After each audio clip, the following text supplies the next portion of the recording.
Assalamualaikum warahmatullahi wabarakatuh. Pada kesempatan ini saya akan membahas tentang sifat-sifat matematika, ekonomi, dan bisnis. Jadi dalam sifat-sifat matematika, ekonomi, dan bisnis ini ada namanya matematika ekonomi dan matematika murni. Jadi apa sih perbedaan antara matematika murni dan terapan? Nah, tujuan dari bab ini itu adalah untuk memberikan suatu gambaran mengenai sifat-sifat dari matematika ekonomi dan bisnis. Dalam bab ini juga akan dibahas perbedaan antara matematika murni dan matematika terapan dalam bidang ilmu ekonomi dan bisnis. Sebenarnya antara matematika murni dengan matematika ekonomi dan bisnis itu tidak terlalu banyak perbedaan. Karena tanpa memahami matematika murni tidaklah mungkin dapat mempelajari dan memahami matematika ekonomi dan bisnis. Hanya saja matematika murni dipelajari sebagai dasar untuk matematika terapan.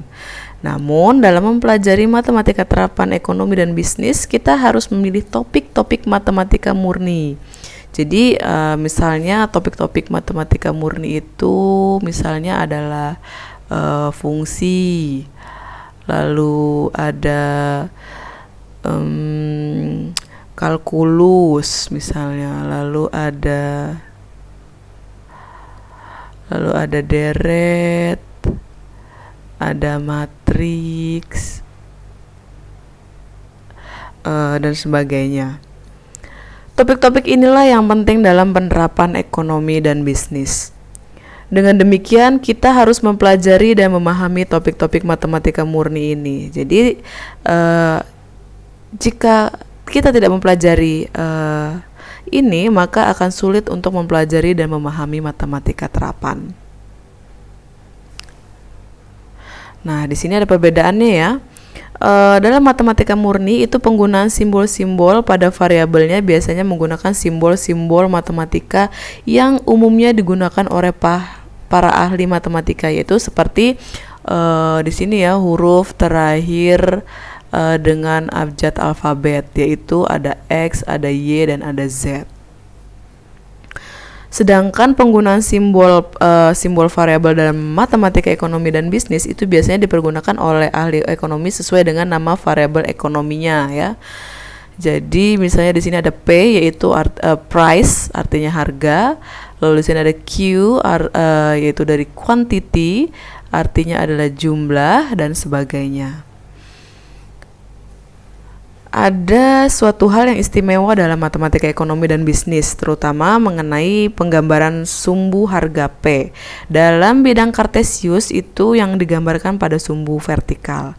Jika kita mengikuti aturan dari matematika murni, sebenarnya penggambaran sumbu P itu harus pada sumbu horizontal karena variabel P merupakan variabel bebas. Nilai-nilai variabel dalam matematika ekonomi dan bisnis itu biasanya diasumsikan harus bernilai non negatif. Nah, sedangkan kalau untuk nilai-nilai variabel dalam matematika murni itu bisa positif, bisa juga negatif.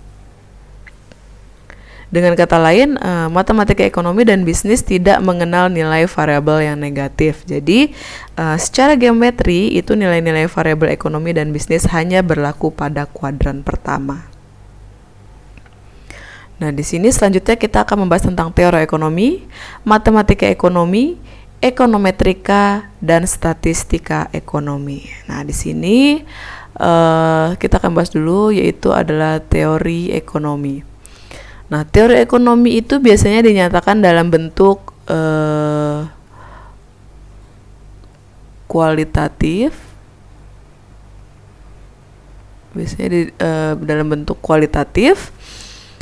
Misalnya jika harga suatu produk naik atau suatu produk turun, itu maka jumlah yang diminta dari barang tersebut akan berkurang. Jadi jika harga suatu produk naik, maka jumlah yang diminta dari barang tersebut akan berkurang. Dan kalau produk itu turun, maka jumlah yang diminta dari barang tersebut akan bertambah. Nah, dengan asumsi variabel lain yang mempengaruhi jumlah barang yang diminta itu adalah konstan.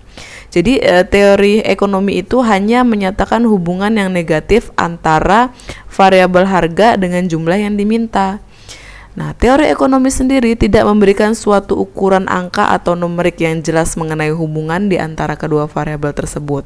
Dengan kata lain, teori ekonomi tidak mengatakan berapa banyak jumlah permintaan produk tersebut sebagai akibat adanya perubahan tertentu dari harga barang tadi.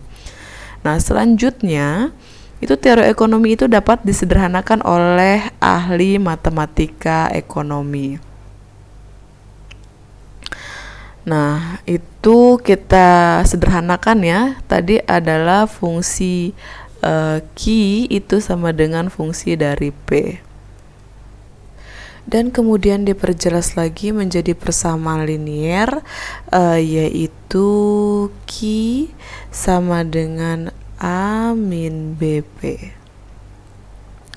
Jadi ahli matematika ekonomi menyederhanakan teori ekonomi yang bersifat kualitatif menjadi bentuk kuantitatif ya. Jadi ini bentuknya adalah kuantitatif.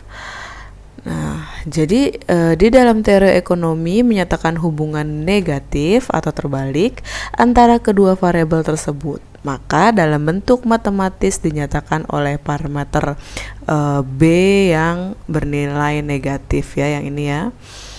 Nah, kemudian besaran nilai A dan B dari parameter A dan B itu yang disebutkan dalam persamaan yang tadi itu dapat ditaksir atau di-estimated oleh ahli ekonometrika. Tentu dalam penaksirannya ahli ekonometrika harus mengikuti teori ekonomi yang tadi ya. Tetapi dalam proses pencarian nilai-nilai parameter A dan B, itu ia harus menggunakan operasi-operasi dan aturan-aturan matematika ekonomi. Di pihak lain, seorang ahli ekonometrika itu tentu membutuhkan data dalam proses penaksiran nilai-nilai parameter A dan B, baik dari variabel harga maupun variabel jumlah produk yang diminta. Nah, dari data kedua variabel ini harus dicari atau dilakukan oleh seorang ahli statistik ekonomi. Ya. Karena pekerjaan utamanya berkenaan dengan pengumpulan, pemrosesan, dan penyajian data ekonomi, yaitu dalam bentuk tabel atau grafik. Nah, bagi seorang ahli statistika ekonomi, itu dalam hal pemrosesan dan penyajian data ekonomi dalam bentuk tabel dan grafik itu harus mempunyai pengetahuan tentang matematika ekonomi. Jadi, walaupun ekonometrika, statistika ekonomi, dan matematika ekonomi dipelajari secara terpisah, namun semuanya mempunyai keterkaitan yang erat antara satu dengan yang lainnya. Jadi perlu yang diingat ya bahwa matematika ekonomi merupakan faktor utama. Sebab untuk memahami ekonometrika dan statistika ekonomi itu kita harus menggunakan operasi atau aturan matematika ekonomi atau matematika murni ya. Jadi dengan demikian bila kita memahami ketiga bidang studi, kita akan dapat membuktikan secara empiris teori ekonomi dan selanjutnya dapat mengembangkan teori ekonomi tersebut. Oke, demikianlah pembahasan mengenai sifat-sifat matematika ekonomi dan bisnis. Saya akhiri, assalamualaikum warahmatullahi wabarakatuh.